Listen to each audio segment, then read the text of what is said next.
What's up guys? For today's video, I've got a fun announcement for the boat and I'm really excited to get started on it. I am switching this boat over from a tiller to a console setup. There's going to be a lot of work involved to get this done, but I'm going to document the whole process, so in case you guys are trying to do it too, this is going to be your first steps. What I'm continuing to work on today is a raised platform so the seats come up to the back bench height, so when they're folded down, it's all going to look super clean together.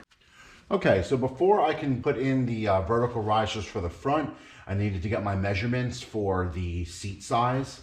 The seat bases are 16 inches deep. I'm gonna draw myself a straight edge, and then I'll be able to line up my front bench brackets 16 inches from the back. Okay, so this is our new line.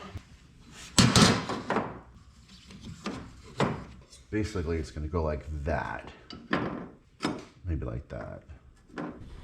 All right, so now you can see from this side, I have the bracket in place. I'm gonna cup this one onto it, and then I'm gonna drill from the inside out, and then we'll get this piece riveted on.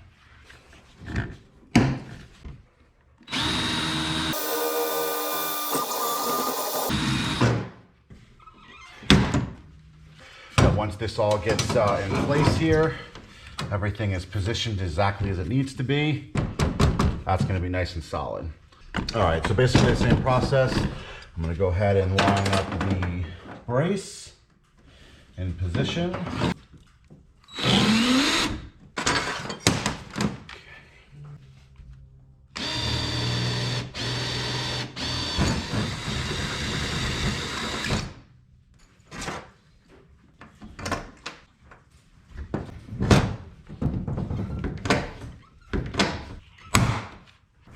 All right, with those two knocked out, everything's working pretty well. I'm just gonna go ahead and knock these last two out real quick, and then we'll start working on the cross braces.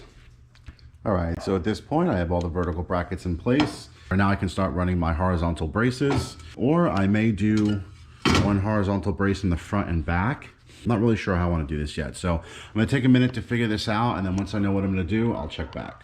So just for fun, I wanted to see if I had a piece of wood that could just kind of give me a visual on what I'm working with here. Specifications for the seats say they're at 16 inches in depth.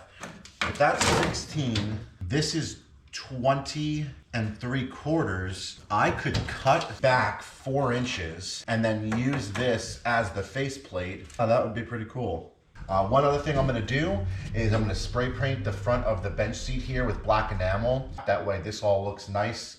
Anything you can see like between the seats or whatever. All right, just went ahead and wiped this down with acetone. It's nice and clean now. Just gonna hit this with a coat of enamel. I'll probably do about 2 or 3 coats depending on how it looks.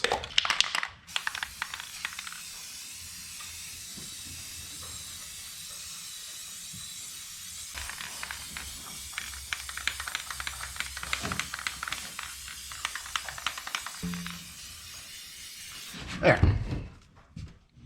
All right, for this piece, since it's just a bunch of long cuts, I'm going to use the table saw.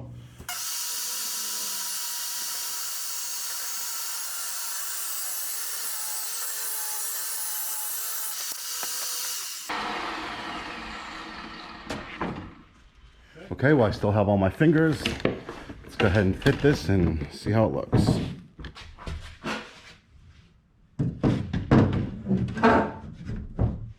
Okay, well I am really happy with how this is looking. The wood is slightly warped, but once it's screwed down, it's gonna flatten out. So this is the part that I had trimmed off this top board. My table saw was already set up for 1/4 inch, so I was able to just trim 1/4 inch off this real quick to get my correct height. Now we're exactly the 4 inches or so that we needed. So now, a buddy of mine let me borrow one of his measuring tools, which is gonna make this next part super easy. Basically, I need to figure out the angles so this can slot down and account for the angle of the sidewalls here. So to do that, you put one side down flat, and then you rotate this to your desired angle. Okay, so that's our one angle.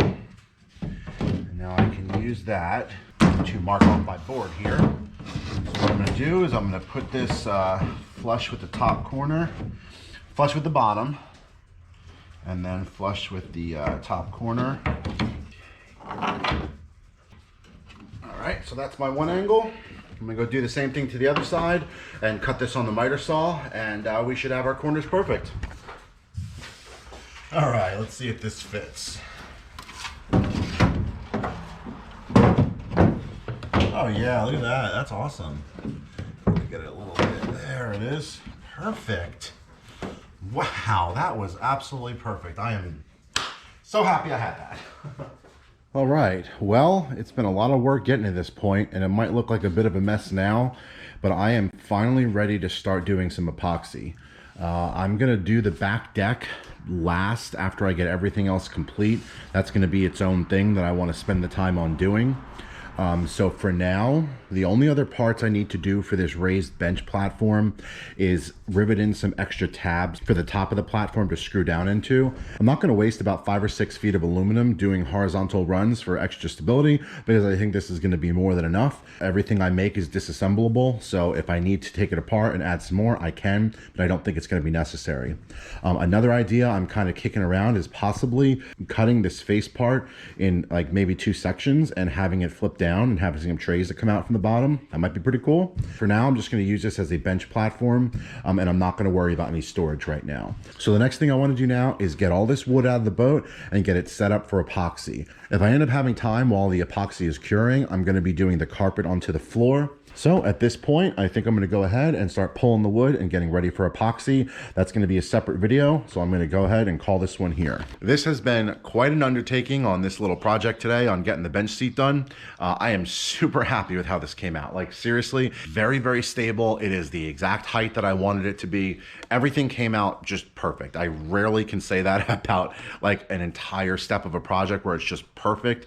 I have no complaints about this. So I'm going to go ahead and start pulling everything for epoxy and look for that video coming up soon. If you guys found this video helpful, don't forget to let me know by hitting that like button. If you want to see more videos like this, don't forget to subscribe. And if you have any comments, suggestions on ways I can make everything better, I'm all ears. The thing I'm looking for suggestions on right now are different type of storage options that can be mounted to the sidewalls, as well as like cup holders and things like that. I know that I'm going to be doing some nets on the side, you know, just like pouches kind of a thing. And the other thing that I'm taking suggestions on right now is what I can do to fill in this small gap. Now I am going to be putting a couple screws into the rib, but the rib like kind of flattens out real tight where I can't put any, you know, screws in there or it'll go through the sidewall. So I'm only going to be able to have about 2 screws in here, and this is still not going to cover this gap completely. So I need some kind of gap filler. I don't want to do a cover piece on top. I don't think I'm going to be able to be honest. I don't think I have the room. Like it's so thin at the top, and then it opens up a little bit and then down here. So if you guys have any suggestions, I'm thinking maybe like some kind of like black weather stripping or something. This is going to be gray carpet, so something that's going to match well with gray carpet. Yeah, I do need to get this all installed to see exactly how that's going to look, but yeah, if you guys have any suggestions for that, let me know. I'm all ears. All right, thanks for watching.